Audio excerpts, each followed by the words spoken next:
عافا في بدنه، قد أنعم الله عليه بعافية البدن، لا يشتكي ولا يعتل.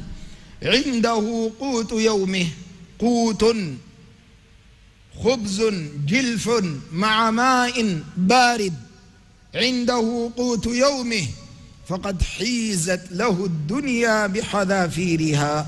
تذكرت هذا الحديث أيها المسلمون عباد الله حين يسر الله لي زيارة الصومال خلال الأسبوع الذي مضى مع نفر كرام، فرأيت ما تشيب له النواصي.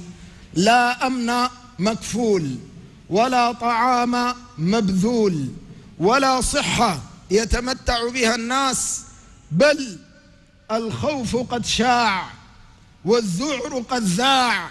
لا ينتقل الناس إلا تحت قعقعة السلاح، يصبحون ويمسون خائفين. المباني ما بقي منها لا يسلم من كسر أو من خرق أو من إصابة بمدفع.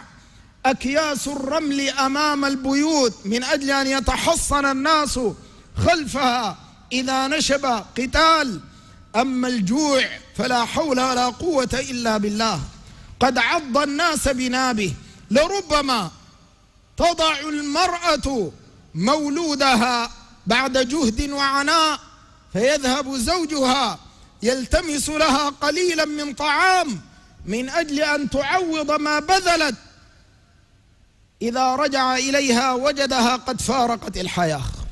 لربما يعاني طفل صغير من المرض ثم يسلم الروح إلى باريها لأنه لا يجد دواء.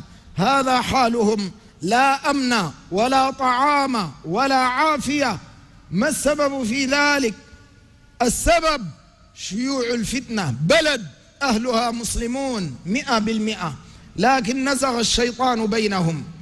أعجب كل ذي رأي رأيه، اتبع هوى نفسه، جمع من حوله ثلة ثم حمل السلاح على إخوانه، فصار الكل بعضهم لبعض عدو، ولا حول ولا قوة إلا بالله. هذه آية الله عز وجل جعلها في هذا العصر شاهدة على أن تناكر القلوب واختلاف الأهواء والشح المطاع والحرص على الجاه هو داء الأدواء، هو سبب البلاء، هو الذي تزهق به الأرواح وتذهب به النفوس. يا أيها المسلمون يا عباد الله، ما زال إخواننا في الصومال بحاجة إلى عوننا. وجدنا إخواننا الأتراك، أسأل الله أن يجزيهم خيرا، قد رفرفت أعلامهم وانتشر أطباؤهم ومغيثوهم، بينما غابت بلاد المسلمين الأخرى.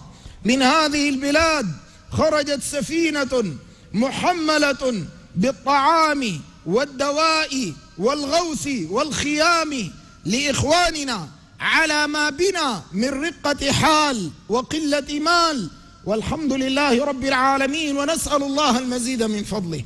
إخواننا في الصومال ما زالوا بحاجة إلى عونكم، إلى غوثكم، إلى وقوفكم إلى جوارهم، فإن كثيرا من الرجال والنساء والأطفال من المؤمنين والمؤمنات لا ناقة لهم ولا جمل فيما نشب من قتال، فيما يدور من عراق. المنظمات الدولية لا يعول عليها أبدا، لأن الموت والهلك والجياع مسلمون، فهم لا تهتز لهم شعرة ولا يطرف لهم جفن ولو مات المسلمون كلهم.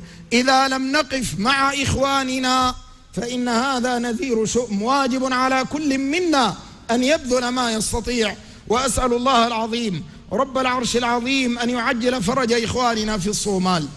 أسأل الله عز وجل أن يطعم جائعهم، وأن يشفي مريضهم، وأن يغيث ملهوفهم، وأن يعين محتاجهم، وأن يسقي ظمآنهم، وأن يكسو عاريهم، وأن يكون لهم ظهيرا ومعينا. اللهم أحسن خلاصهم، اللهم فك أسرهم، اللهم اجبر كسرهم، اللهم احفظ إخواننا في الصومال من بين أيديهم ومن خلفهم وعن أيمانهم وعن شمائلهم ومن فوقهم. ولا تجعل لكافر ولا لمنافق عليهم سبيلا يا أرحم الراحمين وأكرم الأكرمين. نسألك لإخواننا المسلمين في سوريا نصرا عزيزا وفتحا قريبا وفرجا عاجلا. اللهم عليك بطاغوت الشام وأعوانه، اللهم عليك بطاغوت